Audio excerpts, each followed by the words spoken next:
What do you observe on this picture just in one word? Sa isang salita, sigaw ka, anong na-observe mo sa picture na yan? Bilis, kahit sabay-sabay. Stress. Sige pa, pakinggan ko, kahit sabay-sabay, walang problema. Stress, ano pa? Ha? Busy. Ano pa? Toxic. Grabe, oh. Ang daming paperworks. Ang daming tawag. Ang daming trabaho. Nakakapagod. Nararamdaman niyo po ba yan?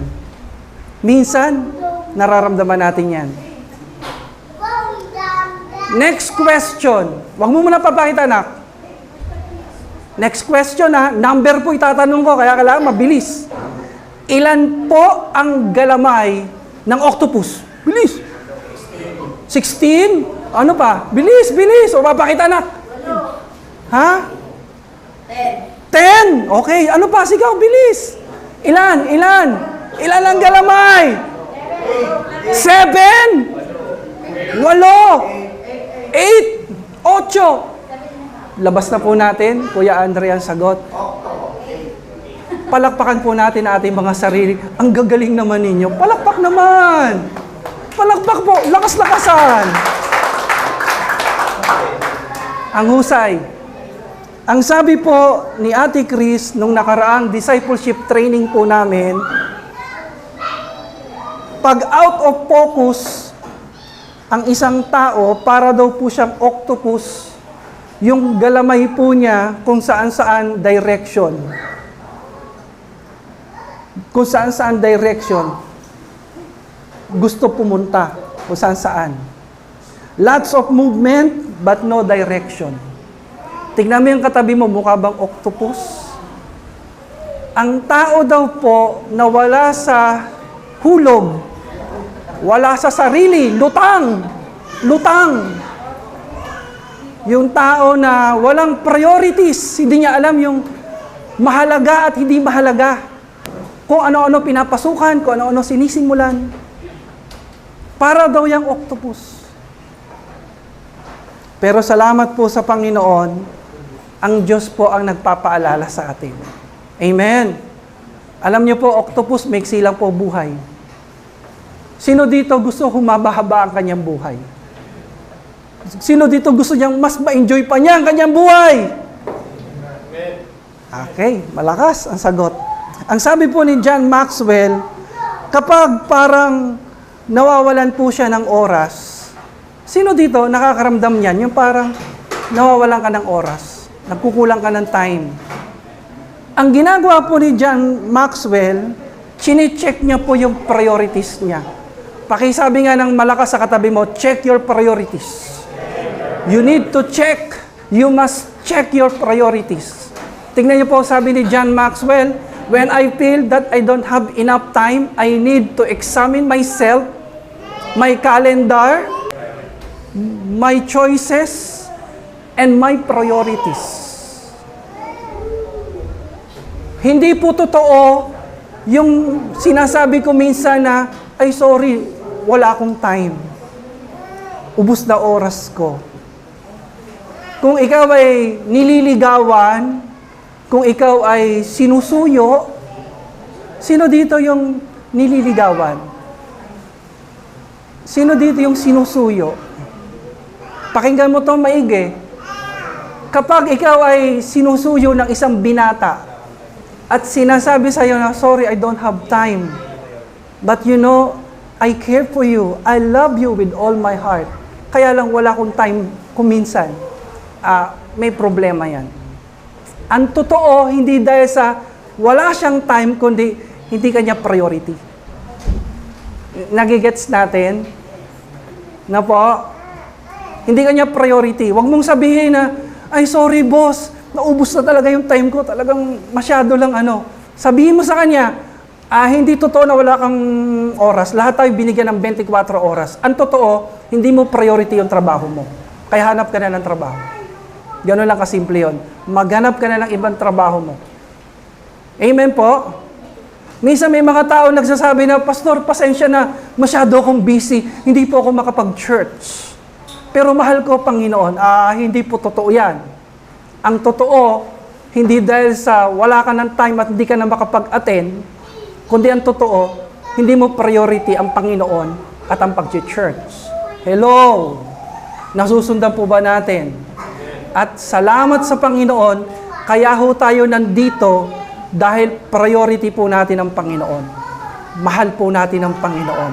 Pwede ho ba natin palakpakan minsan pa ang Panginoon at ang ating mga sarili, yung mas malakas, yung pinakamalakas pa po dyan, na may kasamang hiyaw! Woo! Gaano ho ba kahalaga na alam mo yung priority mo? Gaano po yan kaimportante? Why is it important to know your priorities? Sige po, tanungin ko po kayo. Mahalaga po ba na alam mo yung priority mo? Mahalaga po. Gaano po ito kahalaga? Ang sabi po dyan, without clear priorities, it's easy to become overwhelmed. Mga kapatid, pag di mo alam yung priority mo sa buhay, ma-overwhelm ka, mabilis ka ma-stress. Kasi yung mga hindi mo naman dapat bigyan ng oras, bigyan ng panahon, pinapapilan mo pa. Alam mo yon? Pinupuntahan mo pa. Pag lahat yan, pupuntahan mo, mahirapan ka. Nasusundan po natin. Dapat alam mo yung priority mo. Pakisiko yung katabi mo, check your priority. Okay, patuloy po. Ang sabi pa po dyan, by the sheer volume of tasks and responsibilities we face on a daily basis, setting priorities is crucial for effective time management, focus, goal achievement, stress reduction, and decision making. So ang ganda po pag alam mo ang priorities mo, nakaka-form ka ng magagandang desisyon, na ma-manage mo yung kaperahan mo ng maganda, na ma-manage mo yung oras mo, na ma-manage mo maigi, na ma-maximize mo yung lakas mo, yung talent mo. Kasi alam mo kung saan mo ilalagay. Knowing your priorities helps you understand what can wait and what needs to go. Alam mo kung ano yung dapat mo nang bigyan ng oras at alam mo rin yung mamaya ka na, hindi kita priority. Okay? Ang sabi pa po, pag alam mo yung priority mo, where your time should be spent and how your life should be lived. So alam mo kung saan mo gagamitin yung buhay mo. Alam mo kung saan mo gagamitin yung resources mo, yung talent mo. Kasi alam mo directed ka ni Lord. You are filled by the Holy Spirit with His words, with wisdom. Palakpakan po natin ang Panginoon. Kaya minsan, may mga kabataan po na yung kanilang pakikisama, nagiging pakikisama. Nasusundan mo, gusto mong makisama sa mga tao na kung minsan hindi naman masyadong dapat mong i-prioritize yan, pero lahat pinakikisamahan mo hanggang sa napabayaan mo na yung pag-aaral mo, yung study mo, and which is wrong. Kumbaga, sinacrifice mo yung pakikisama, naging pakikisama.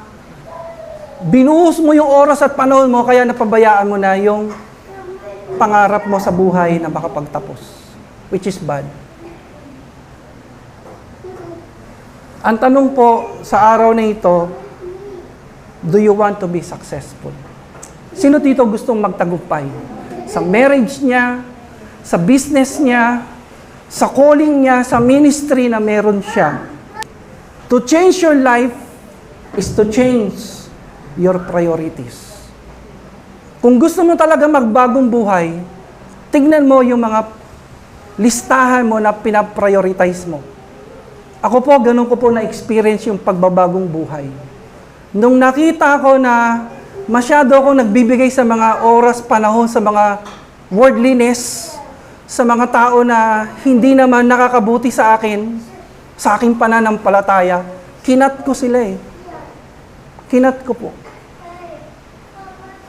Ang sabi, ang pagbabagong buhay, makikita mo yan pag binago mo yung listahan ng pinaprioritize mo. Napakaganda po niyan. Pag-isipan niyo po mahigi. Bibigyan ko po kayo ng top 5 major priorities in our lives as child of God. Napakaganda po niyan. Binigay po ito na assignment sa amin ni Ate Chris. Ito assignment ko, ipe-present ko ngayon sa inyo. Well, ito po ay general principle. Pwede po kayong bumuo ng mga prinsipyo ninyo ng top 5 major priorities sa buhay mo. This is biblical. Uulitin ko po, top 5 priorities po ito ng mga anak ng Diyos. Hindi ng isang worldly na tao. Hindi ng isang taong walang takot sa Panginoon.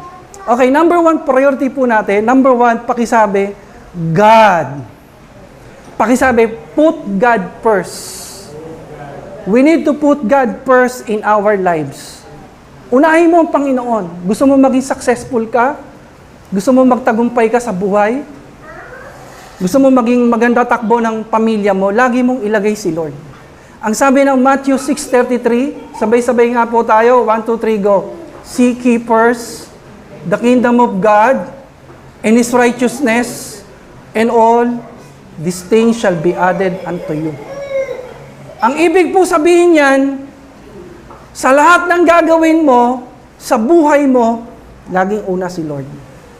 Laging una ang Diyos. Laging una Panginoon. Siya lagi.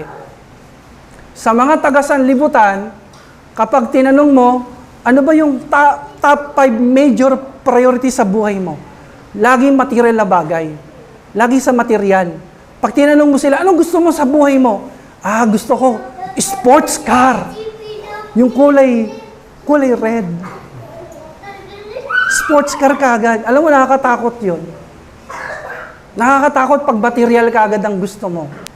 Naniniwala po ba kayo na hindi po lahat ng mayaman masungit? May mga taong mayaman, pinagpala, mabait. Sino pong naniniwala dyan? Baka kasi isip ninyo, lahat ng mayaman, masungit, matapobre. Kung yan ang isip mo, nagkakamali ka. Amen? Nasusundan niyo po? Bakit kaya may mga mayaman na mabait? Mabuting tao? Bakit kaya may mga mayaman na kahit mayaman na sila, down to earth? Mabait sa mga nasa baba. Bakit kaya? Kadalasan, ang iniisip natin, kasi galing din yan sa hirap, kaya mabait yan. Ako, nung una yan din ang nasa isip ko. Kapag galing sa hirap, tapos yumaman, mabait yan. Sino po dito galing sa hirap? Nako, pag yumaman ka, mabait ka. Pero hindi po laging ganyan. Kasi po, may mga tao na nakita ko, galing sa mayaman, nung yumaman, mabait pa rin. Nasusundan niyo po? May mga tao po akong na-meet na galing sa malaking pamilya, mayamang pamilya, hindi lang milyonaryo, kundi bilyonaryo po talaga. Pero nakita ko, mabait. Kaya nung nakita kong mababait sila at mabubuting tao at maka-Diyos, sabi ko, mali. Mali yung katwiran na paggaling sa hirap, yumaman, mabait, hindi po. Meron pong mga galing sa mayaman, nung yumaman, mabuti pa rin at maka-Diyos. Amen. Sino po dating mayaman na dito? O pag yumaman ka pa, mabait ka pa rin. Pwede mo bang sabihin, Amen? Okay? Bakit po may mga case na dating mahirap, yumaman, yung yumaman, sumama ugali, makakamit kayo ng ganyan. Totoo po yan. Totoo po yan. Kaya, baka ma-discourage kayo. Oy, sabi ni pastor, pag galing sa hirap, mayaman, hindi ko na po sinasabi yan. Hindi po lahat applicable yung prinsipyong yan. May mga tao po, magkapera nga lang lumaki-laki lang nga yung sweldo Ang yabang na kung maliitin yung mga kapitbahay Sino dito pag umaangat lang ng konti yung kapirahan, yung mayabang na, Delikado pag yumaman ka. Baka api-apihin mo yung mga nasa baba mo. Amen? Meron din pong mga tao na mayaman sa simula, nung yumaman pa, pero masama pa rin ugali. Kung ano yung ugali niya nung nandito siya, siyang ugali pa rin niya nung yumaman siya. Nagigets nyo? Ano pong gusto kong ipunto? Bago mo ilagay sa top priority mo yung yumaman, ilagay mo muna Diyos. Ilagay mo muna ang Panginoon sa buhay mo. Lord, ikaw ang una sa akin. Sabi nga ng isang kapatiran natin, nung nakaraan taon, puro sarili niya, puro sarili na lang. Pero this time, si Lord naman. Si Lord naman ang bida. Si Lord naman ang una. Si Lord naman ang mapapurihan. Ang ganda po nun. Amen? Kaya ako po, panatag po ang puso ko sa mga anak ng Diyos. Hindi po nakakatakot na yumaman kayo. Bakit? Hindi dahil sa galing kayo sa hirap, kundi mahal niyo ang Diyos. At alam niyo ang Diyos ang nagpala sa inyo. Palakpakan po natin ang Panginoon. Minsan matatakot ka pa sa ibang tao eh. Ay, pag binigyan mo to ng posisyon, binigyan mo ito ng ganitong negosyo, binigyan mo to ng ganitong kayamanan, nako, delikado yan. Kasi iba ugali niyan. Pero sa mga anak po ng Diyos, sa atin po na ang Panginoon ang top priority sa ating buhay. Naniniwala po ako na kahit iangat ng Diyos ang ating buhay, kahit tayo pagpalain pa ng siksik, liglig at umaapaw, alam ko po, patuloy po tayo maglilingkod sa Panginoon. Pakitapik nga yung katabi mo, huwag kang magbabago. Baka pag naging donya ka na, ha? Sumungit ka, wag! Sabi mo, promise, hindi ako magbabago. Kahit sumikat pa ako, kahit makilala pa ako sa buong Pilipinas, sa buong mundo, kahit yumaman pa ako, kahit ano pang mangyari sa akin na mga matitinding pagpapala gawin ni Lord, ako pa rin ito. Nagpupuri at nagpapasalamat sa Panginoon. Palakpakan po natin ang Panginoon. Yung malakas po na palakpak. Hallelujah! Pangalawa po na priority sa ating buhay bukod sa Panginoon, pakisabi po, health is wealth. Yan ang lalagay mo sa isip mo. Yan ang ilalagay mo lagi sa puso mo. Maiksi lang ang buhay.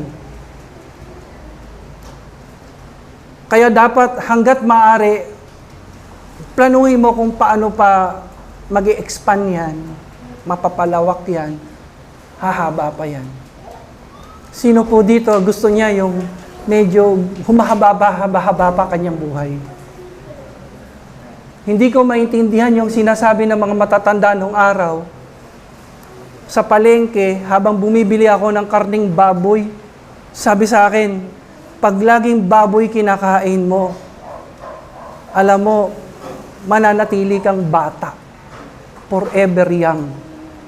Sabi ko, ano kaya ibig sabihin nun? Ang ibig po palang sabihin nun, yung pong madalas sa karning baboy, maagang namamatay, bata pa lang namamatay na. Kaya kung gusto mong humaba-haba buhay mo, umiwas ka sa karning baboy. Ako po ngayon, mula nung pinasa sa akin ng anak ko yung video ng research, mga research po ito clinical research, medical research, kung ano yung mga disadvantage ng pagkain ng karning baboy ay talagang grabe. Na ano na ako kumain, para bang natatakot na ako kumain. Kaya may mga parasites po yan na hindi po namamatay.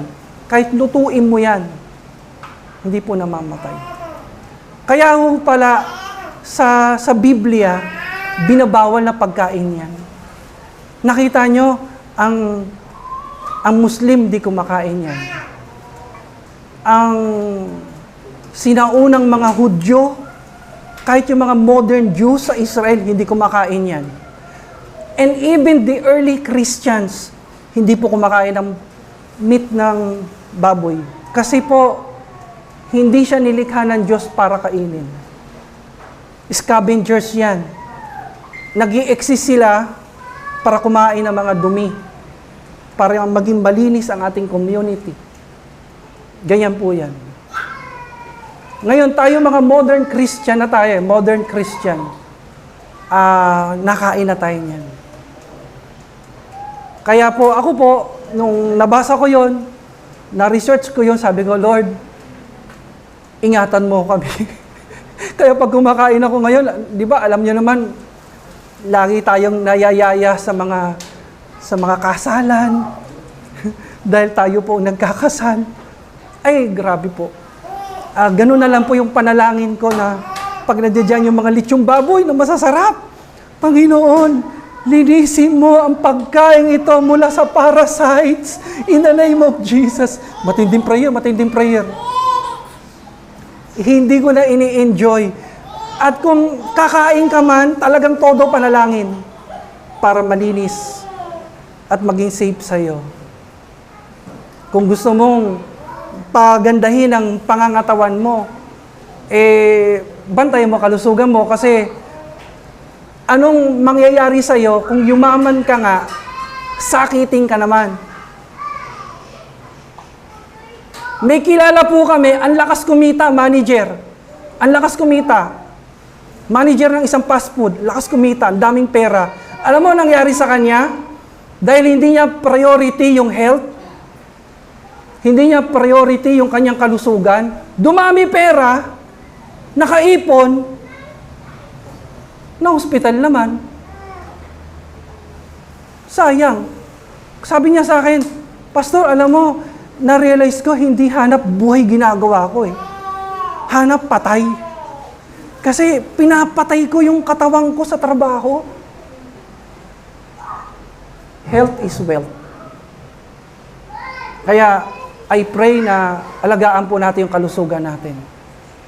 Doon po sa mga nagpupuyat, na katulad ko po, bawasan niyo po yan. Masama sa katawan yan. Nakakahina po yan ng immune system. Doon po sa mga nagbibisyo, alam mo naman na yung bisyo na yan para bang masama na talaga sa katawan mo, bawas-bawas po tayo. Hanggang sa mawala na. Kasi sayang yung inipon mo, sayang yung pinundar mo kung sakiting ka man. Hindi masama magpaganda sa mga kababaihan. Tingnan mo yung mga kasama natin, mga girls, ang gaganda. Tingnan nyo po, ayos ang buhok. Tingnan nyo po, nagpabelo pa yata. Tingnan nyo po, ang gaganda ninyo, di ba? Hindi po masama magpaganda. Hindi po masama. Pero wag niyo pong papabayaan ang kalusugan niyo. Wag niyo pababayaan. Kasi isipin niyo, anong sense ng ganda mo kung sakiting ka naman? Nagpapabaya ka naman sa kalusugan. Dapat alam mo yung priority mo. Top priority yan. Una, Diyos. Pangalawa, yung kalusugan mo. Salamat po sa Panginoon. Ako po, isa yan po sa wino-workout ko po. Dahil alam nyo naman po, ang inyong pastor, hindi naman matanda, pero may edad-edad na rin po. 50 years old lang po ako. 50, mukha lang po 49. Pero salamat sa Panginoon, kahit nasa 50 na po ako, ang Diyos po nagpapalakas sa atin. Isa po sa tinitake ko ngayon, yung pong Sante Barley. Number 1 barley in the whole world. Pinakamura po yan sa lahat ng barley dahil may sarili po siyang farm sa New Zealand. Sobrang effective. Ang barley po ay nasa Biblia po 39 times binanggit na po yan. Naalala nyo po, nung nasa wilderness ang Israel, naalala nyo po? Naalala nyo po sa wilderness walang pagkain, walang grocery, walang palengke, walang agriculture. Naalala nyo po, may mga umuulan na pagkain. Sa loob ng 40 years, pinakain sila ng Diyos. Alam niyo po kung ano po yung umuulan na pagkain na yon? That was barley. Sa Bible pa lang po, nandiyan na po ang barley. Ang barley po ay, sa mga hindi nakakaalam, para po siyang, nasa grupo po siya ng grains, mga trigo. Ang kinukuha po dyan, yung pong mga damo, yung pong nasa ibabaw nun na very fresh, sobrang sariwa. Ako po ay dating asthmatic. Alam niyo po yan. Paggigising po ako sa umaga at Elaine, ang sakit ng likod ko, ang sakit ng tuhod. Sabi ko nga, retired na ako, ayoko na mag-basketball. Pero alam niyo po, salamat sa Diyos dahil sa Santay Barley, nawala yung sakit ng tuhod, sakit sa likod, nawala po yung asthma ko po. At ngayon, nakabalik na ulit ako sa basketball. Sa darating po na April 12, opening po ng liga po namin sa Washington. Kaya siguro nagtaka yung mga kasama ko. Sabi ko, retired na ako, ayoko na. Tapos ngayon, sabi ko, sige, sama niyo ako sa lineup. Palakasin po natin katawan natin. Amen? Amen? Maganda po yan, nagsusumba, good. Nag-e-exercise, maganda po yan. Kumakain kayo ng vegetable, maganda po yan. Hindi po kayo nagkukulang sa tubig, maganda po yan. May food supplement kayo, maganda po yan. Hahaba po buhay natin. Palakpakan po natin ang Panginoon. Next, priority na gusto ko pong bigyan natin po ng pansin. Number 3, your family is your first ministry. Pangatlo yan. Pangatlong priority na huwag mong pababayaan, pamilya. Pamilya. Sino dito mahal niya pamilya niya? Taas ang kamay. Sino dito hindi niya ipagpapalit yung kanyang pamilya? Hindi mo ipagpapalit kahit sa anumang kayamanan sa mundo, anumang kasikatan sa mundo, anumang position sa mundo, para sa iyo, pamilya yan. Yan yung home mo, yan yung tahanan mo, yan yung security mo, yan ang refuge mo. Yan ang pugad mo na kung saan nandyan ang kapayapaan, nandyan ang kapahingahan. Pamilya. Halimbawa, sa negosyo, hindi po tayo papayag na lumaki yung negosyo mo, napabayaan mo naman yung pamilya mo. Nasusundan, nagkaroon ka nga ng karir sa pag-aartista, nagkaroon ka ng karir, napabayaan mo naman yung asawa mo, napabayaan mo naman yung mga anak mo. Hindi natin isa-sacrifice. Sa atin po mga anak ng Diyos, pinakamahalaga sa ating pamilya. Ipaglalaban mo pamilya mo, magsasakripisyo ka para sa pamilya mo, handa kang mamatay para sa pamilya mo. Amen. Amen. Hindi mo ipagpapalit yan. Iisa tayo ng values. Iisa tayo ng values. Iisa tayo ng paniniwala. Hindi tayo katulad ng mga taga-sanlibutan. Ang mga taga-sanlibutan, pwede silang mag-perform sa kanilang profession na may problema sa pamilya. Nasusundan nyo? Sa atin, hindi tayo makakapag-perform sa trabaho natin. Halimbawa kung ikaw ay police, ikaw ay teacher, ikaw ay engineer, ikaw ay accountant, ikaw ay pastor, o ikaw ay politician, hindi mo kayang i-perform yung mga trabaho na yan kung may problema ka sa pamilya. Nakakaya. Parang hindi tayo makatayo sa harap ng mga tao. Ako po, kung sakaling may problema ako sa asawa o sa anak, na kung saan para bang pinabayaan ko sila at napariwara buhay nila, wala po akong guts. Wala po akong lakas ng loob. Wala po akong kapal ng pace para humarap sa inyo. Iba po values ng Christian. Amen? Sino pong ganyan po ang kanyang values? Taas ang kamay. Taas lang po kamay. Di ba? Yung ibang tao po, pwede siyang umakting, pwede siyang magtrabaho, Pwede siyang mag-perform kung sa anumang profession, yung kanyang ginagalawan ng nagwawala ang kanilang anak o kaya sira ang kanyang marriage. Sa ating pong mga Kristiyano, hindi ho natin kaya yon. Hindi natin isa-sacrifice yung pamilya po natin. Kaya naman, salamat sa Diyos, may maayos po tayong pamilya. Amen? Kaya, taas noo kahit kanino. Hindi tayo nahihiya, hindi tayo natatakot. Kahit kaharap mo, mas mayaman sa'yo, mas sikat sa'yo, pero alam mo yung family background, alam mo na yun, hindi mo na kailangan magsalita, confident ka. Kasi alam mo, nandyan ang asawa mo, nasa iyo. Nandyan yung mga anak mo, nasa iyo. Nandyan yung church mo, na siyang spiritual family mo, na bumabackup sa iyo. Doon ka kumukuha ng lakas. Doon ka kumukuha ng confidence. Galing yan sa Panginoon at ginagamit ng Diyos na daluyan yon para palakasin ka. Palakpakan po natin ang Panginoon.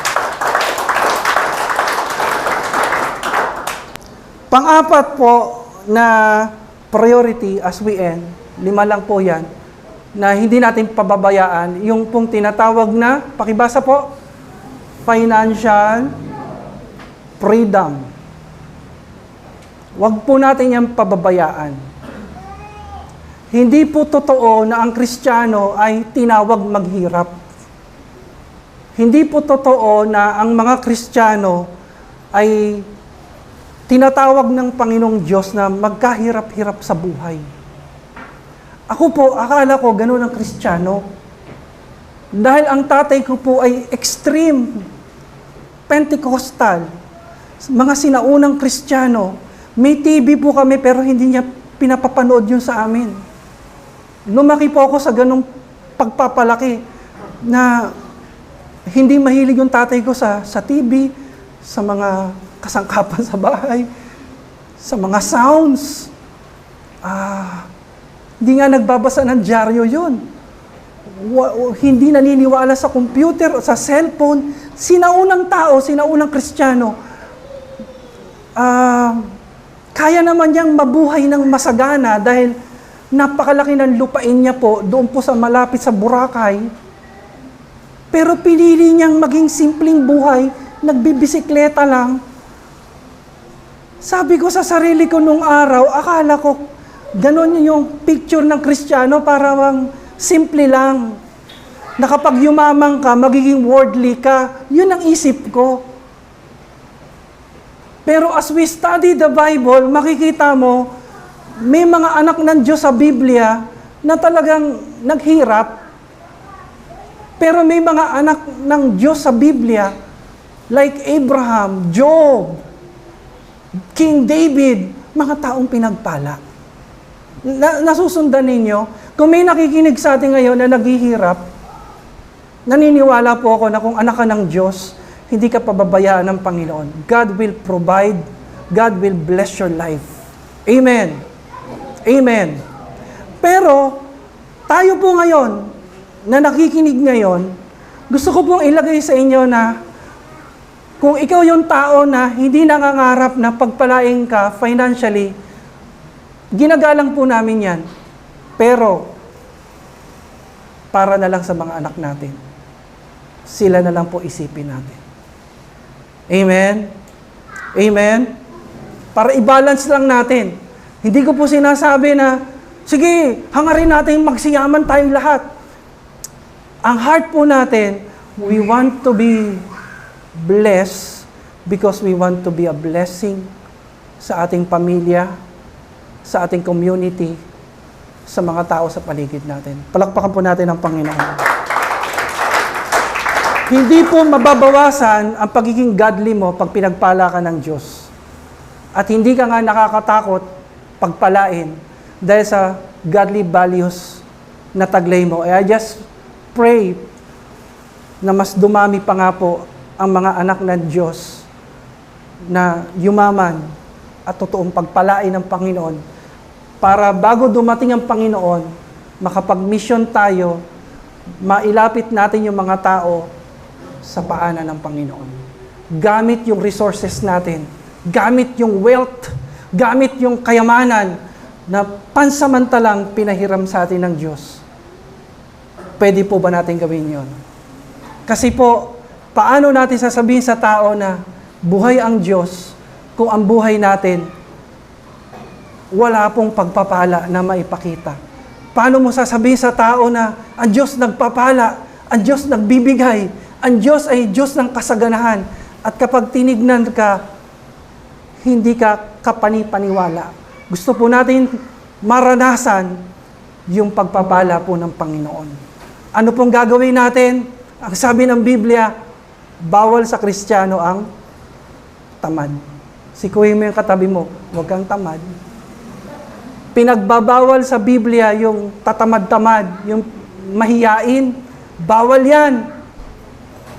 Sabi nga ng salita ng Diyos sa Biblia, sa mga turo ng apostol, huwag mong pakainin yung tamad. So, ini-encourage tayo ng salita ng Diyos na maging masipag tayo. Nakakita ako ng mga kapatiran dito, ay yung mga nasa likod. Nasa likod po sila. Alam niyo kung bakit sila pinagpala ng Panginoon? Ang sisipag po niyan. Masisipag po yan. Kaya kung tatamad-tamad ka, at ang priority mo sa buhay ay financial freedom, hindi mangyayari sa yan. Ini-encourage ko po kayo, alisin niyo po yung hiya, alisin niyo po yung hesitation. Kung minsan nahihiya tayo. Pero ang sabi po ng isang resource speaker, ilagay mo kung saan yung hiya mo.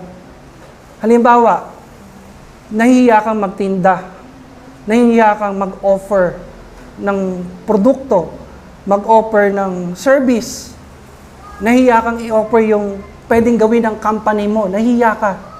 Ang sabi niya, piliin mo yung paglalagyan mo ng hiya. Hindi ba mas nakakahiya yung wala kang pera? Hindi ba mas nakakahiya yung magde-date kayo tapos lalaki ka, hindi ka man lang makabunot? Mas nakakahiya yun. Hindi ba mas nakakahiya pag may sakit yung nanay mo o tatay mo, wala kang pera, tapos mangungutang ka sa mga kamag-anak mong pobre, di ba mas nakakahiya yun? Nakakayang mangutang sa kanila. Di ba mas maganda na mapag-aral mo yung anak mo, hindi lang sa school na available, kundi sa school na gusto mo. Mabigyan mo sila ng buhay na gusto mo talaga. Kaya pakisabi nga sa katabi mo, sipag. Sipag tayo. Tulungan tayo. Kami po ni Ate Chris, basta legal, basta patas, laban po kami dyan. Kami po ay connected sa lahat ng kapatiran. Meron po tayong member dito na licensed broker, kaya connected po kami sa kanila sa real estate. Kaya pag may kausap po kami, ino-offer po namin yan, lahat ng properties na kailangan ninyo, farm lot, subdivision, condo, bahay, meron po kami yan.